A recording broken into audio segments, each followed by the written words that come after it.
What's up, everyone? I know it's been a while since I've uploaded a video. I've been working my tail off doing tons and tons of birds.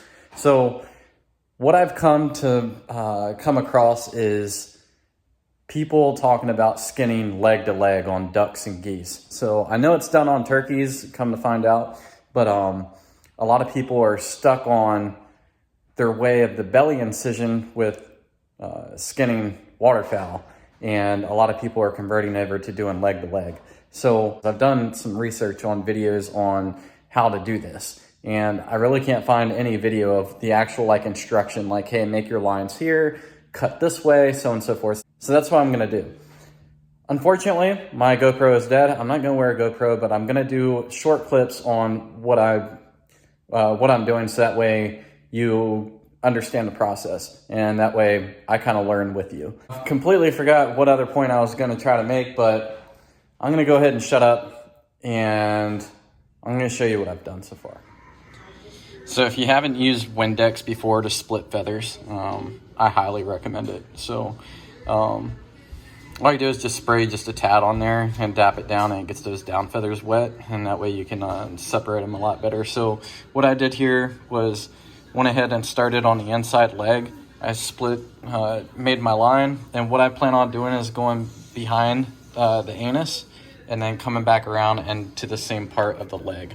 Now, the other thing that you need to do is loosen up the bird. So, make sure you get all of his joints stretched out to include with the wings and the head.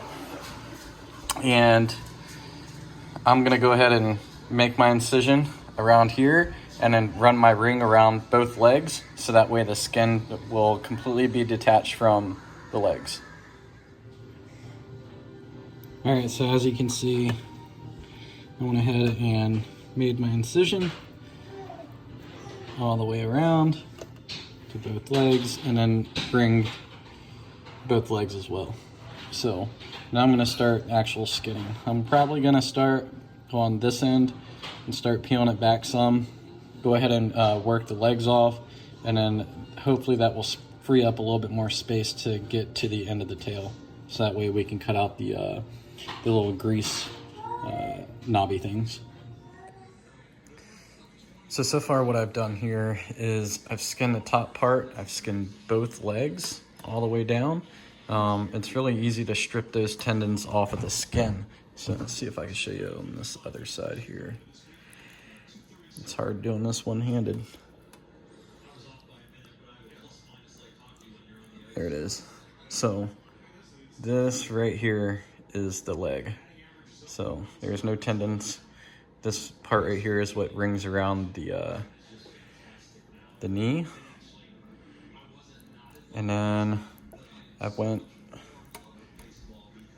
about that far, right almost to where the hip is. And then what I'm gonna start doing now, since I got this pulled back far enough to the point where I really can't go too much further until I get this part done. So I guess this is the next step, and I'm gonna go ahead and tackle that. So I went ahead and skinned all the way back, and then went as far back as I can until I saw that grease thing on the end of the tail, and then I did the same thing on this side. What I'm gonna do is probably just to make my life, it may be harder or easier, I'm just gonna go ahead and chop this so that way I can get the rest of the skin off and work it down at the tail and skin it the way it should be. So, because it's a little bit hard to do it like this. So we're gonna go ahead and chop it and then start skinning back towards the head. And it's actually gonna make my life a lot easier. So pretty much all I did was just make a cut right behind the anus, run it down to the backbone, and you'll find like a split. You don't even need to use any cutter, and just trim it around and just watch yourself before you get to the skin, so that way you don't cut the skin.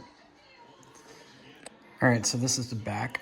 You saw earlier in the video how far I went back on the breast side. So the back side, this is about how far I've gotten. It's almost even, but there's if I go any further, it's going to start creating tension on the sides. So you want to flip it back over and start doing the breast side at seams. So, but this is the tail part. I made sure, like, by going inwards before making that cut, is going to make it a lot easier because it actually gives you something to grab onto and actually start skinning again. But as you can see, there's the grease knuckle. So I don't have that far to go. So on this side, it's kind of the same thing. I left myself some meat to hold on to, and then I can start skinning deeper into the tail. So I'm gonna go ahead and flip it over and continue skinning. All right, so I'm gonna try to show you the best angle as possible. So I went ahead and skinned all the way back to where now I'm at the wings. Try to position this thing here. So this is the breast side, and that's where the neck is starting to go in, and the wing starts right here. So you just gotta watch it. As soon as it starts to form, just work your way around, and what I plan on doing is skinning it as if I did my normal breast incision. I'm gonna cut the neck, and then that will give me enough room on the other side to go ahead and get around that knuckle for the wing, and then go ahead and bust both of those through. Hopefully I'm explaining that good enough. I'm sure there's a million ways to do this, but this is the way I understand without messing up this bird at all.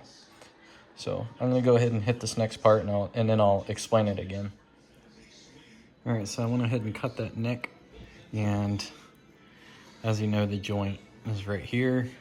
So what I'm gonna do is go ahead and separate this joint, and that's a shot hole if you can't tell. So I know that this wing bone is broke, but I'm gonna go ahead and cut right here and get that knuckle out, and then that will free up this entire bird to the other wing, and then I can go ahead and cut that knuckle on this side too. So, and then it will be completely off of the carcass. All right, so that wing bone's off, and next we gotta do this. And once I get this disconnected, don't fade away from the video. I have some points to make, and then also some tips that I learned along the way. All right, so what you can do at this point is you can get an idea of where the legs go onto your foam body. You can make measurements here. The knuckle that you want to cut for the leg is right here. And then you should already know how to skin a head and skin a neck. So really that's the next part on that. It's just pulling the neck out, getting the head off, skinning the wings. Obviously the legs are good, and then skinning the tail. And you gotta flesh and wash it. But I will say, after getting this bird completely undone here, get that piece of meat off. But getting this bird completely undone off this carcass like this, I'm not gonna have a problem with fleshing all the super long edge, worrying about getting all the feathers right, making sure that the chest, lines up when you go to sew it back up. Everything is done here at the rear end, and the way that the feathers are, when they fluff up, you won't have any seam line whatsoever. Now, hopefully, if you're like me, you learned something. I would suggest, if this is your first time skinning a bird, is to do a breast incision first, so that way you can understand like where the muscles are, where the knuckles are that you need to disconnect, and all that sort of stuff.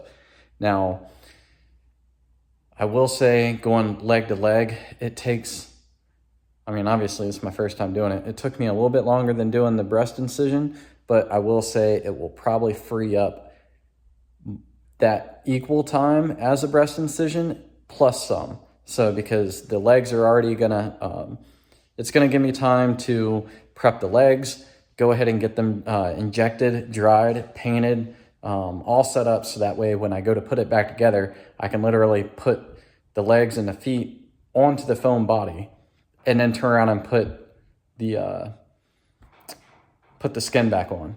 So if you want to see it get put back together, I haven't made up my mind yet on if it's going to be flying or standing just yet. I want to go ahead and skin those wings and see, and look at the wrist and see how the wrists are, and also wash it and see how many feathers are missing on in what spots. But hopefully you enjoyed the video. If you did, make sure you hit that thumbs up button. Subscribe if you haven't, because like I said, I'm going to be doing a video on putting this bird together on an actual body and mounting it. So you won't want to miss out on that.